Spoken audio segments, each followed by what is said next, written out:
যশোরে নানা কর্মসূচির মধ্য দিয়ে স্বেচ্ছাসেবক লীগের ৩০তম প্রতিষ্ঠাবার্ষিকী পালিত হয়েছে। শনিবার সকালে জাতির পিতা বঙ্গবন্ধু শেখ মুজিবুর রহমানের মুরালে শ্রদ্ধাঞ্জলি অর্পণ করা হয়। এদিন বিকেলে কেন্দ্রীয় স্বেচ্ছাসেবক লীগের ঘোষিত কর্মসূচির অংশ হিসেবে বিএনপি জামাতের নৈরাজ্যের প্রতিবাদে শহরে বিক্ষোভ মিছিল অনুষ্ঠিত হয়। এরপর গাড়িখানস্থ জেলা আওয়ামী লীগের কার্যালয়ে দেশব্যাপী বিএনপি জামাতের সৃষ্ট সহিংসতায় নিহতদের স্মরণে ও আহতদের সুস্থতা কামনায় দোয়া মাহফিল অনুষ্ঠিত হয়। বঙ্গবন্ধু মুরালে গাড়িখানস্থ জেলা আওয়ামী লীগের দলীয় কার্যালয়ে দোয়া মাহফিলে ও বিক্ষোভ মিছিলে উপস্থিত ছিলেন জেলা আওয়ামী লীগের সভাপতি বীর মুক্তিযোদ্ধা শহীদুল ইসলাম মিলন, সদর উপজেলা পরিষদের চেয়ারম্যান তৈয়ব চাকলাদা ফন্টু, জেলা আওয়ামী লীগের মুক্তিযুদ্ধ বিষয়ক সম্পাদক বীর মুক্তিযোদ্ধা হারুনার রশিদ, সদস্য সামিরুল ইসলাম পিয়ার, স্বেচ্ছাসেবক লীগের সাধারণ সম্পাদক এস এম নিয়ামতুল্লাহ, শহর আওয়ামী লীগের সহসভাপতি ফিরোজ খান ও যুগ্ম সম্পাদক ইউসুফ শহীদ, শ্রম বিষয়ক সম্পাদক আলী হোসেন নয়ন, তথ্য গবেষণা বিষয়ক সম্পাদক রবিউল ইসলাম রবি, নওপাড়া ইউনিয়নের চেয়ারম্যান হুমায়ুন কবির তুহিন, জেলা ছাত্রলীগের সাবেক সভাপতি রওশন ইকবাল শাহী, জেলা স্বেচ্ছাসেবক লীগের সাবেক যুগ্ম সম্পাদক জসিমউদ্দিন রানা,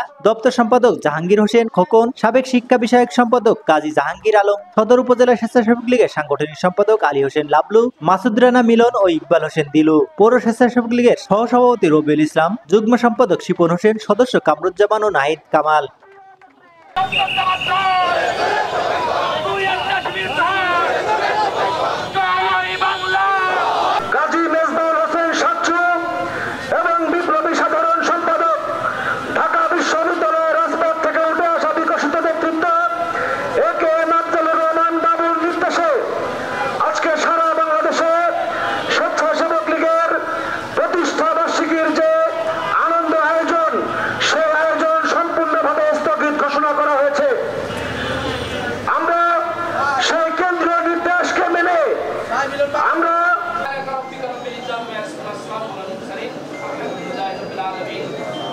لا إله إلا الله